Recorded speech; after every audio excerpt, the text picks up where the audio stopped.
त्यांनी जी कारवाई केली असेल ती कारवाई विचारांतीच केली असेल. इन्व्हेस्टिगेशन करणं योग्य नाही. कोणाच्या सवालांना उत्तर द्यायचं मी काही कारण नाही. मी पहिलं पत्र दिलं या महाराष्ट्रात ते SIT लावा म्हणून, आणि ह्याच्यावर मी परवा विस्तृत प्रेस घेतली. तुमचाच होमवर्क कमी आहे. आम्ही बीडमध्ये राहतो आणि बीडमध्ये आम्ही रोज राहतो. एक महिला आहे, मी आज बीडमध्ये काम करते, एक महिला राजकारणी आहे. बीड जिल्ह्याने एका स्त्रीला नेता म्हणून स्वीकारलाय, घेतलाय, तर ते नक्कीच आमचे मुख्यमंत्रीच आमचे गृहमंत्री आहेत आणि त्यांनी आश्वासन दिलेलं आहे फ्लोअरवर विधानसभेच्या की मी योग्य कारवाई करेन, कडक कारवाई करेन. आणि त्यांनी केलेली कारवाई आहे, एका तरुणाचं निर्घृण हत्या झाली आहे. त्यामुळं कारवाई जर त्यांनी केलेली असेल आणि ती कोणावर केली, तुम्ही नाव घेताय, त्यांचं कारवाई वेगळी आहे आणि ज्यांनी हत्या केली आहे त्यांची कारवाई वेगळी आहे. त्यांनी काय केलंय, तुमचा प्रश्न बरोबर आहे का? प्रश्न बरोबर आहे का? तर मग ते मला तपासावं लागेल. मला माहित नाही का, मी आत होते. तर त्यांनी जी कारवाई केली असेल ती कारवाई विचारांतीच केली असेल.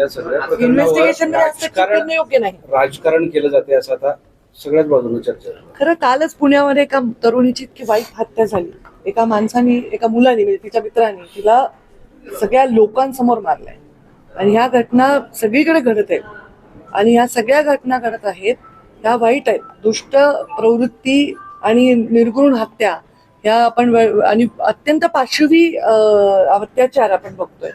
तर या घटना थांबवण्यासाठी कडक शासन केलं पाहिजे असं मला वाटतं. आणि कारण होतं या बीडच्या घटनेवरून कोणतीही घटना जेव्हा होते, मग ती एखाद्या 2 गटातलं भांडण असो, 2 समुदायांमधला प्रश्न असो किंवा अशी एखादी निर्घृण हत्या असो, ही घटना ज्यांना त्याच्यात राजकारण करायचंय त्यांच्यासाठी तर एक मंचच आहे ना. बीडच्या या सगळ्या घटनेवर धनंजय मुंडे यांचा राजीनामा मागितला जातो, म्हणजे विरोधाकडे. एक सहकारी मंत्री आणि बहीण म्हणून यावरची तुमची काय प्रतिक्रिया? हे पहा, मी ह्याच्यावर प्रतिक्रिया देण्याआधी मी एक कोट करेन की ह्याच्यावर अजित पवारांनी प्रतिक्रिया दिली आहे.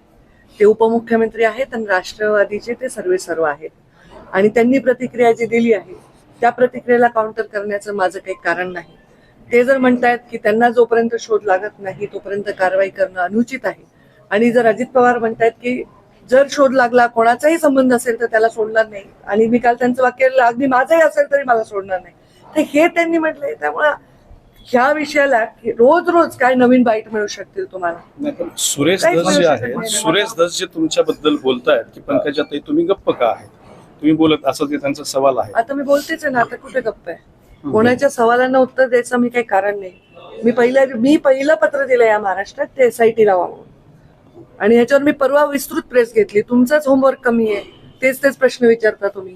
प्रेसला तुमच्या TV9चा कॅमेरा होता, तुमचा ABPचा होता, Zee24 होता, पुढारीचा, सगळेच होते. मी विस्तृत प्रेस घेतली याच्यावर.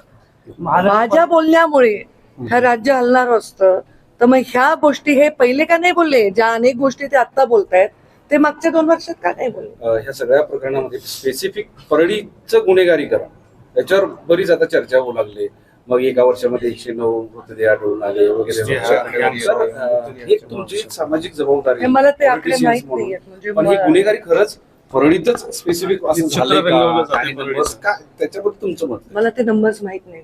नंबर जाऊ द्या, पण गुन्हेगारीकरण बीड मध्ये नाही फक्त परळीमध्ये, बीड बदनाम कुठेतरी परळीला बदनाम करण्याचं देखील असं आहे का? त्यांच्यामुळे तर बीड बदनाम झालंच आहे ना. कारण शेवटी या विषयाचं ज्या पद्धतीने मांडणी झाली आहे राज्यभरामध्ये, त्याच्यामुळे राजकीय भूमिका न घेता जर ह्या विषयाकडे संवेदनशीलतेने बघितलं असतं तर असं झालं नसतं. आम्ही बीडमध्ये राहतो आणि बीडमध्ये आम्ही रोज राहतो. एक महिला आहे, मी आज बीडमध्ये काम करते, एक महिला राजकारणी आहे. बीड जिल्ह्याने एका स्त्रीला नेता म्हणून स्वीकारलाय. खासदार राहिलेले आहेत तिथे केशर काकू क्षीरसागर, रजनीताई पाटील, प्रीतम मुंडे, विमलताई मुंदडा पालकमंत्री राहिले आहेत. मला वाटतं ज्या जिल्ह्यामध्ये लोक इतके स्वाभिमानी आहेत की सगळ्यात कष्टाचं जीवन असणारे, ऊस तोडणारे माणसं मायग्रेट होऊन बाहेर काम करतात, त्या जिल्ह्याचे स्वाभिमानी असते ना. नाही तर दरोडे करायला गेले असते लोक, काम करायला कशाला गेले असते बाहेर. त्या जिल्ह्याच्या विषयी अशा घटनेने तो जिल्हा बदनाम होत असेल तर माझ्याकडे आता म्हणजे RTI मधून प्रत्येक जिल्ह्यातल्या घटनांचा आढावा आहे. मला माहिती आहे की पुणे जिल्ह्यात किती घटना घडल्यात. अजूनही मुळशी पॅटर्नच्या हत्या चालू आहेत. नागपूरमध्ये परवा मी अधिवेशनात असताना एका महिलेला पेट्रोल भरत असताना तिने एका तरुण लोकांवर थांबवलं म्हणून नाक घासून तिला पायावर चपलेवर तिला माफी मागायला लावली. अशा अनेक घटना राज्यभर घडत आहेत आणि म्हणून ही घटना निर्घृण आहे. तिचा मी तीव्र निषेध केलेला आहे, वेळोवेळी केलेला आहे. तुम्ही मलाच का सिद्ध करायला लावताय की मी बोलत नाहीये, मी हे करत नाहीये? माझी भूमिका काय आहे? मी पर्यावरण मंत्री आहे. माझ्याकडे ती भूमिका असती तर मी त्या भूमिकेत बोलायला पाहिजे. दुसऱ्यांच्या भूमिकेत हस्तक्षेप करणं माझं काम नाही. आणि माझे मुख्यमंत्री जेव्हा विधानसभेत शब्द देत आहेत त्याच्यानंतर परत परत मी त्या विषयाला फार वेगळ्या पद्धतीने हवा देणं हे योग्य असं वाटत नाही. पालकमंत्रीपदाचा जो मुद्दा आहे, पालकमंत्रीपद तुमच्यात आणि धनंजय मुंडे यांच्यामध्ये जी रस्सीखेच आहे त्याच्या काही रस्सीखेच नाहीये.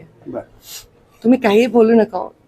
काही बोलताय पण तुम्ही. पालकमंत्रीपदावर आणि काय? किती बालिशपणा आहे तुमचा. माझे विषय काय आहे, तुम्ही बोलताय काय? तुमची भूमिका काय आमच्यात रस्सीखेच आहे? तुमचं मी मत- त्याला निवडून आणण्यासाठी प्रचार केलाय, त्यांनी माझ्यासाठी केला. आम्ही दोघं एकमेकांच्या युतीमुळे आम्ही एकमेकांवर काम करतोय.